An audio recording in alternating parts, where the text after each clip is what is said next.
Hello दोस्तों, आज मैं आपको भगवान और एक छोटे से भक्त की कथा सुनाने वाली हूँ।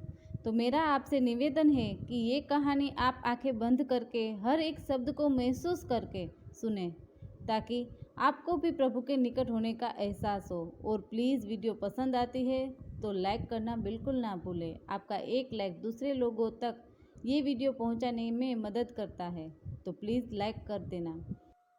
श्री कृष्ण की लीला और कृष्णा भक्ति की ऐसी कथाएं बहुत ही कम सुनने को मिलती है।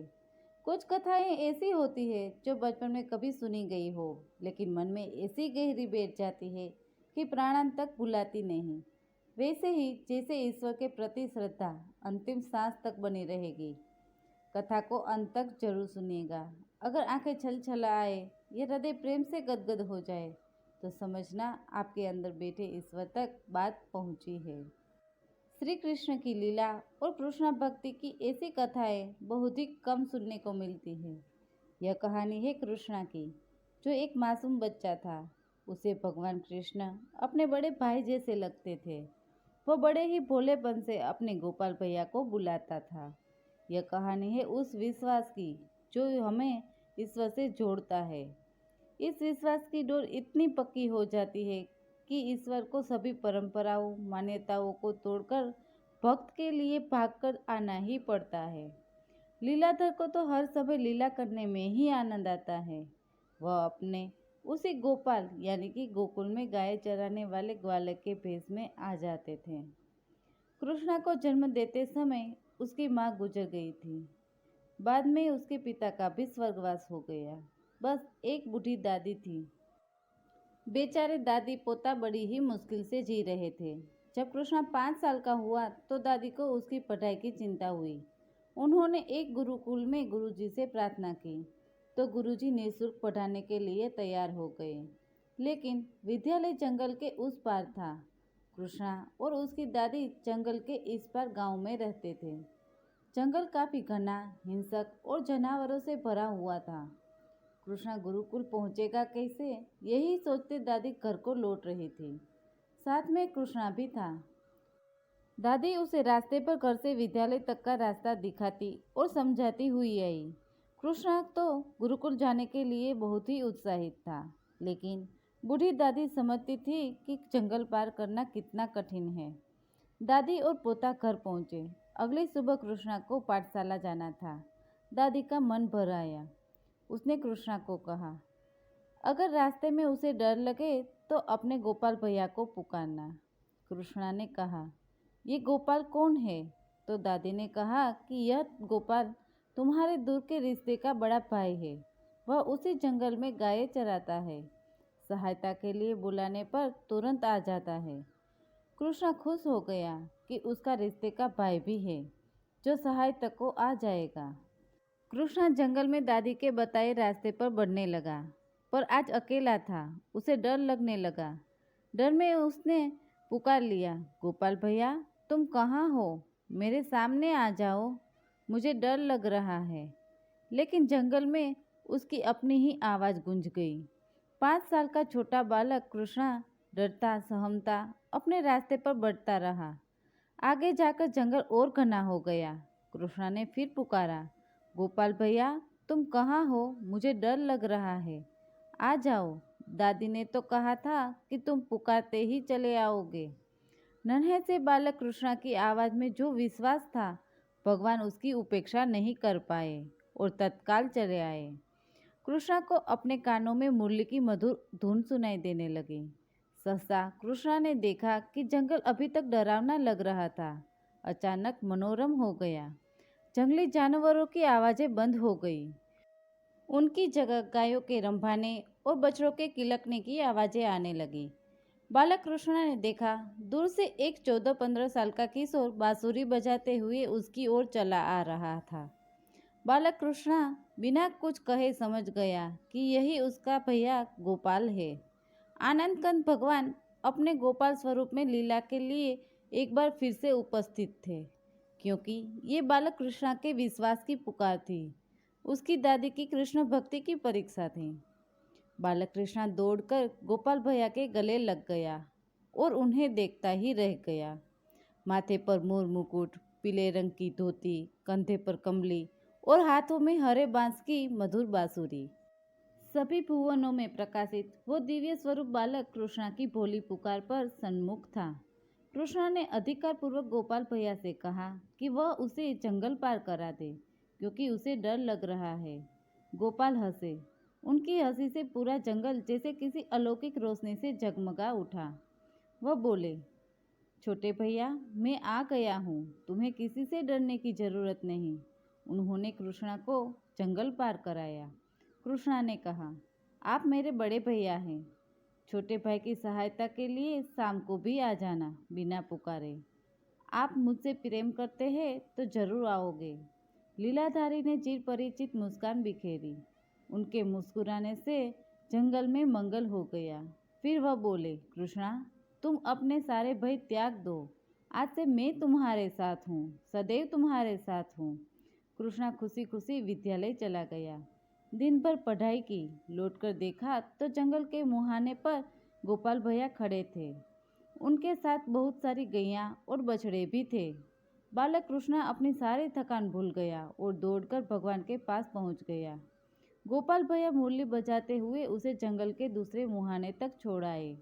रास्ते में गोपाल भैया ने उसे पीने के लिए गाय का ताजा दूध भी दिया। उधर दादी दिन भर बेचैन कृष्णा की चिंता कर रही थी। शाम को उन्होंने कृष्णा को देखा तो जान में जान आई। उन्होंने पूछा कि आखिर तुम्हें जंगल में डर तो नहीं लगा कृष्णा? कृष्णा ने सारी बात बताई। दादी को लगा किसी चरवाहे ने कृष्णा को जंगल पार करा दिया होगा। वह तो सोच भी नहीं सकती थी कि स्वयं लीलाधारी भगवान श्री कृष्ण प्रकट हो गए थे। ये रोज का नियम हो गया। कृष्णा को गोपाल भैया विद्यालय से घर और घर से विद्यालय छोड़ा करते थे। एक बार विद्यालय में गुरुजी का जन्मोत्सव मनाया जा रहा था। सभी बच्चों ने तय किया कि वे अपने अपने योगदान से गुरुजी का जन्मोत्सव मनाएंगे। यहीं पर भोजन बनाया जाएगा। कृष्णा ने गोपाल भैया को भी जन्मोत्सव की बात बताई। भगवान ने भी कृष्णा के उत्साह को देखकर खुशी जताई। कृष्णा ने दादी से उत्सव के लिए पैसे या कुछ सामान देने की बात कही तो दादी ने बता दिया कि उनके पास कुछ भी नहीं है जो उसे दे सके। आस पड़ोस की दया से तो दोनों पल रहे हैं। अगले दिन कृष्णा भारी मन से विद्यालय को चला। वह जाना नहीं चाहता था, लेकिन जन्मोत्सव में पहुंचना भी जरूरी था। रास्ते में गोपाल भैया मिले, लेकिन उन्हें देखकर कृष्णा ने रोज की तरह कोई खुशी नहीं जाहिर की। भगवान से कुछ भी छुपा हुआ नहीं था। उन्होंने भोले बनकर कृष्णा से पूछा, छोटे भैया, तुम दुखी क्यों हो? तो कृष्णा ने अपनी गरीबी की व्यथा सुनाई। आंखों में आंसू भर आए। भगवान से देखा नहीं गया। उन्होंने एक छोटी सी मिट्टी की लुटिया में दूध भरा और कृष्णा को दे दिया। कृष्णा खुश हो गया कि चलो आखिर उसके पास भी कोई न कोई उपहार तो है। आखिर उसे खाली हाथ तो विद्यालय नहीं जाना पड़ेगा। गुरुजी की पत्नी को दूध की लुटिया दे दी। इतनी छोटी लुटिया में दूध देखकर वो हंसी। गुरु पत्नी ने दूध की लुटिया एक तरफ रख दी थी और बाकी के कामों में फंसकर उसके बारे में भूल गई थी। कृष्णा जानना चाहता था कि उसके उपहार का क्या इस्तेमाल किया जा रहा है, इसलिए वह बार बार झांककर देखता कि दूध कहाँ रखा है। क्या इसे गुरुजी पिएंगे या किसी और काम में आएगा? गुरु माता से भोलेपन में उसने यह बात कई बार पूछ भी ली। इससे नाराज होकर गुरु पत्नी ने दूध की लुटिया उठाई और खीर के बर्तन में पलट दी। सोचा कि लुटिया अभी खाली हो जाएगी तो उठाकर दूर फेंक दूंगी। कृष्णा को भी संतोष हो जाएगा कि उसकी दूध की लुटिया का इस्तेमाल खीर बनाने में हो गया है। लेकिन ये क्या? लुटिया में भरा हुआ दूध खाली ही नहीं हो रहा था। गुरु पत्नी ने घबराहट में चीखकर गुरुजी को बुलाया। वह अपने सभी शिष्यों के साथ आए। उन्होंने देखा कि दूध की लुटिया ज्यों की त्यों भरी हुई है। उसे बार बार अलग अलग बर्तनों में उड़ेला जाता, पर वह खाली ही न होती। उसके दूध से एक के बाद एक बहुत सारे बर्तन भर गए। अब तो बर्तन बचे भी न थे।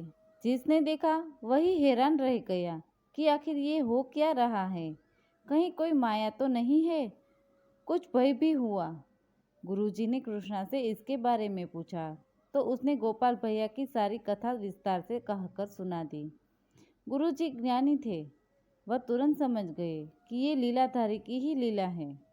उन्होंने तुरंत कृष्णा के चरण पकड़ लिए और भगवान के दर्शन की इच्छा जाहिर की। बालक कृष्णा ने संध्या काल में लौटते समय गोपाल भैया से अनुरोध किया कि वह गुरुजी और बाकी शिष्यों को भी दर्शन दे, लेकिन भगवान ने उन्हें इस स्वरूप में दर्शन देने से इनकार कर दिया और दूर से ज्योति रूप में दर्शन दिए, जिससे कृष्णा के सभी साथियों सहित गुरुजी का जीवन धन्य हो गया। यह कथा भक्ति और आस्था की ऐसी सुंदर कथा है जिसे हम सभी बचपन में सुनते पढ़ते बड़े हुए और भगवान के प्रति समर्पण पक्का होता गया। आशा है आप भी अपने बच्चों को ऐसी कथाएं सुनाने की आदत डालेंगे। इसके दो लाभ हैं। पहला तो उसकी ईश्वर में आस्था बनी रहेगी। ईश्वर में आस्था बनी रहेगी तो शास्त्रों से जुड़ा रहेगा और संस्कारों से परिचित होगा। जाहिर है कि इस तरह वह माता पिता, गुरुजनों, बड़े बुजुर्गों को सम्मान देने वाला एक आदर्श संस्कारी संतान सिद्ध होगा, तो आपको भी गर्व होगा। दूसरा, जिस पौधे में बचपन से धर्म और संस्कार रूपी देसी खाद डाला जाएगा, उससे बढ़ने वाला पौधा उन्नत होगा, जीवन के प्रति, लक्ष्य के प्रति और समाज के प्रति। ऐसे बच्चों में एकाग्रता बहुत होती है और एकाग्रता ही तो सफलता का सूत्र है। जो भटकेगा नहीं वही तो मंजिल पर सरलता से पहुंचेगा। आपको ये वीडियो कैसी लगी ये कमेंट में ज़रूर बताइए। वीडियो पसंद आई है तो वीडियो को लाइक करें, चैनल पर नए हैं तो चैनल को सब्सक्राइब करें और अपने मित्र और परिवारजनों को शेयर करें और कमेंट में जय श्री कृष्ण लिखना बिल्कुल भी ना भूलें। Thanks for watching.